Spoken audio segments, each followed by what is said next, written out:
Actually इस किताब का title Mother Mary comes to me एक बहुत फेमस बीटल्स का बैंड का गाना है, लेट इट बी नाम का एक गाना है और मैं उनको बहुत पसंद करती हूँ। और उन्हीं लोगों ने एक बहुत फेमस गाना था इनका कि she is leaving home after living alone for so many years. तो मैं वो गाना सुनती रहती थी 24 घंटे, मतलब अपना करेज बढ़ाने के लिए। और फिर मैंने घर छोड़ दिया और कभी नहीं वापस गई, मतलब ऐसे अपना घर समझ के। फिर मैं कॉलेज में आर्किटेक्चर स्कूल में मैं ऑफिस में काम करती थी, ट्रेड फेयर में म्यूरल बनाते थे। पहले स्टोर रूम एक कॉलेज मतलब रिंग रोड पे कॉलेज है ना, उस स्टूडियो के पास एक स्टोर रूम था जिसमें ड्राइंग बोर्ड वगैरह चिपके वहाँ रहती थी। फिर हमारा कैंटीन का मेस मैनेजर, उनके पास एक झुग्गी था फिरोज शाह कोटला के आउटर वॉल के अंदर। तो उन्होंने रेंट किया, मैं और मेरा बॉयफ्रेंड रहते थे वहाँ पे। और उसके बाद कहीं कहीं छोटा मोटा जगह में फिर मैं कॉलेज ख़त्म किया। बहुत मतलब काम करते करते फीस अपना भरता। आजकल तो नहीं भर सकते, मतलब अम्बेडकर मतलब अशोका यूनिवर्सिटी या अजीम आजकल तो ये कहानी हो ही नहीं सकता है, क्योंकि उस टाइम फीस कुछ भी नहीं था। हम काम करते करते बाहर रहते, मेस में नहीं खाती थी, तो मैनेज कर दिया। फिर मैं कॉलेज के बाद गोवा चली गई, वहाँ हम बीच में केक बना के बेचते थे टूरिस्ट को। फिर मैं वापस आ गई, फिर निज़ामुद्दीन दरगाह के पास रहती थी और मुझे नौकरी मिल गया एक ऑफिस में। मैं हर रोज़ 1 रुपया का साइकिल रेंट में लेके 1 रुपया घंटा ऑफिस जाती थी। और फिर ज़िंदगी बदल गई, क्योंकि वो प्रदीप से मिला और वो फिल्म बना रहा था और मुझे ऐसा देख के पूछा कि तुम करोगी काम इसमें। और फिर तो 7 साल के लिए उनको नहीं देखा, मतलब बाप को तो देखा ही नहीं। 2 साल की उम्र के बाद पहले बार 25 साल की उम्र में देखा उनको। और मेरी माँ को 7 साल स्टेशन के बगल में जो होटल है। हाँ, और तब तो ना ईमेल ना फ़ोन ना कुछ। मैं तो इतने साल कभी किसी को फ़ोन नहीं किया, कभी किसी गाड़ी में नहीं बैठा, कभी किसी के घर नहीं गई। बस टोटली रास्ते पे थी, लेकिन खुश थी। अभी आपने फिर से उस फी भरने का और पैसा कमाने का और इसका जिक्र है किया, फी भरने का कि हाँ, मतलब फीस भरने का। हाँ आर्किटेक्चर हाँ पढ़ेंगी तो हाँ फर्स्ट हाँ। ईयर के बाद ही काम मिल जाएगा। हम्म। तो इस किताब में बार बार पैसे कमाने की बात आती है और आप जोर डालती हैं कि कैसे भी निकल के कैसे भी पैसा कमा लिया जाए। तो आर्थिक स्वतंत्रता की काफ़ी बात आपने की है, फाइनेंशियल अगर आप हो जाएंगी तो हो जाएगा। और मतलब कैसे ये बहुत जल्दी आपकी ज़िंदगी में आ गया, मतलब फ्रीडम, पैसे काफ़ी आ गए। 37 38 39 साल में आपके पास अकूत पैसे आ गए, मतलब उस गॉड ऑफ समथिंग्स के बाद। और पैसे अब भी आते हैं, लगातार आ रहे हैं। लेकिन जो ही पैसे आपके पास आए, आपका पैसे से मोह भंग होना शुरू हुआ। मतलब कि किसी भी तरह से पकड़ के नहीं रखना है पैसा। अपने इतने तरह के संगठनों को, इतने इंडिविजुअल्स को आप पैसा देने लगी। ढेर सारे काम हो रहे हैं, ढेर सारे कुछ काम हो रहे हैं। जिसके पास कुछ नहीं, अकाउंट नहीं है, कुछ नहीं है, ऐसे लोगों को आप पैसे दे रहे। तो पैसा बांटने वाली यह सोच जो है वो आप में कैसे डेवलप हुआ? नहीं, ये सबसे पहले ये सही नहीं है कि मेरे पास मैं सब कुछ दे देती हूँ, नहीं देती हूँ। क्योंकि मुझे ये किताबें जो है मेरा इतना बिकते हैं कि पैसा आता रहता है ना, रॉयल्टीज़ की तरह। और ये पैसा देना भी एक बहुत ही रिस्पॉन्सिबल चीज़ है, क्योंकि मैंने बहुत लिखा है इसके बारे में भी कि किसी को पैसा देना उनको बर्बाद करने का भी एक तरीका है। जैसे एक लेख है मेरा, कैपिटलिज्म गो स्टोरी, वो NGOs के बारे में। तो एक्चुअली मुझे लोग अपने पैसे के बारे में कभी नहीं बोलते, कभी नहीं लिखते, ऐसा कि वो कोई चीज़ ही नहीं है लिटरेचर में या किसी भी मतलब एक ऑनेस्टी और ट्रांसपेरेंसी उसमें नहीं है।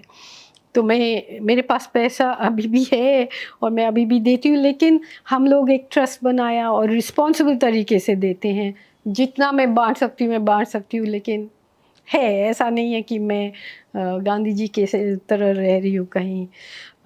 लेकिन बात यह है कि कभी मैंने मतलब मैं सोच भी नहीं सकती थी, और अभी भी मुझे कभी यकीन नहीं होती है कि मैं क्या करती हूँ। पहले एक छोटा छोटा फिल्म बनाते थे, अब और जब मैंने गॉड ऑफ स्मॉल थिंग्स लिखा, मैंने सोचा कि फिल्म तो मतलब कुछ लोग देखा, ये किताब तो 300 लोग पढ़ेंगे, और मुझे यकीन नहीं है कि तब से अब तक कि सिर्फ लिख के, और वो भी सिस्टम के अगेंस्ट लिख के, और इंडियन सिस्टम के नहीं, अमेरिका के खिलाफ भी, इसराइल के खिलाफ भी, जिसके भी खिलाफ, लेकिन वो किताबें बिकते हैं। और एक एक लेखक के पास इतना सारा रॉयल्टीज़ कैसे आ सकते हैं। और मुझे लगता है कि ये बहुत इम्पोर्टेंट चीज़ है कि सबके साथ जितना भी रिस्पॉन्सिबल तरीके से आप शेयर कर सकते हैं,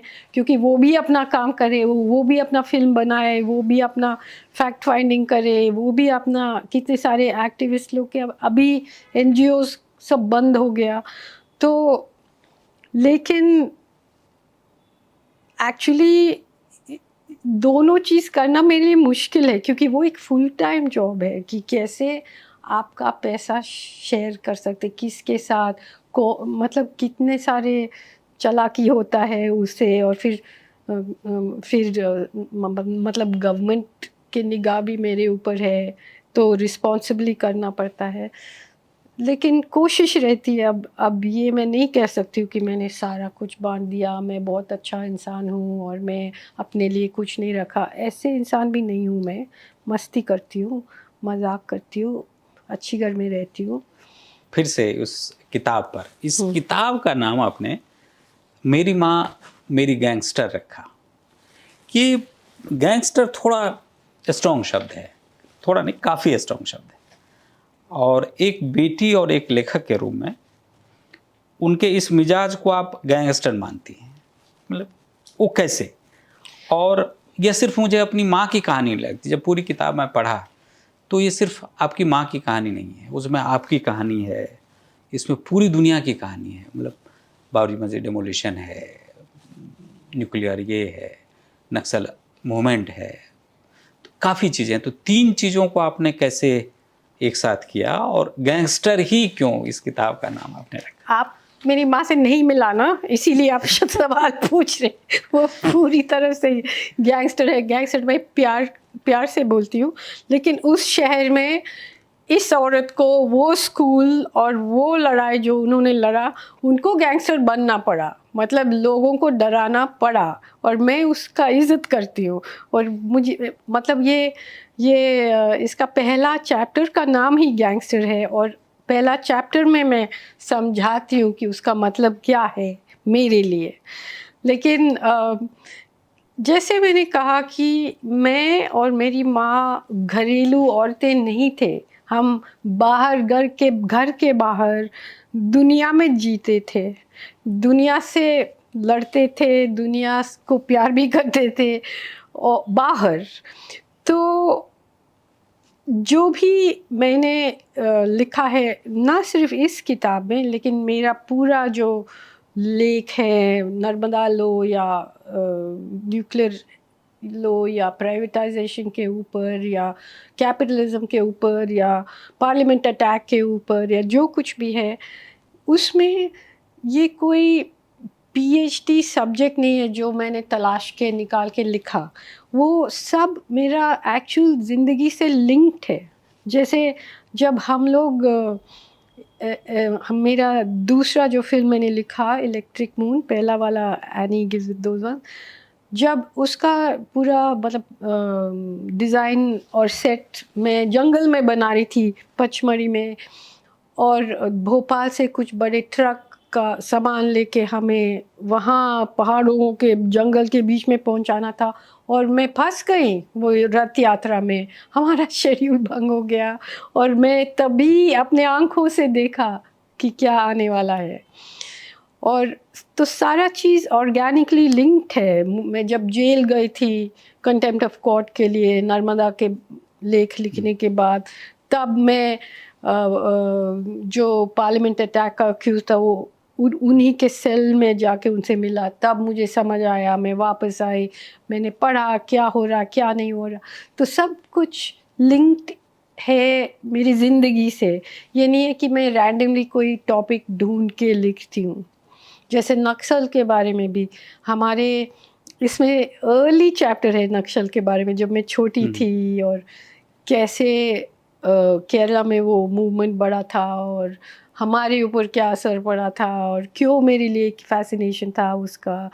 सब एक्चुअली मेरी ज़िंदगी से कनेक्टेड है और मेरा ज़िंदगी कभी प्राइवेट नहीं थी। मेरे पास हम लोग कभी घर में नहीं रहा क्योंकि घर नहीं था, सिर्फ स्कूल था, यू नो।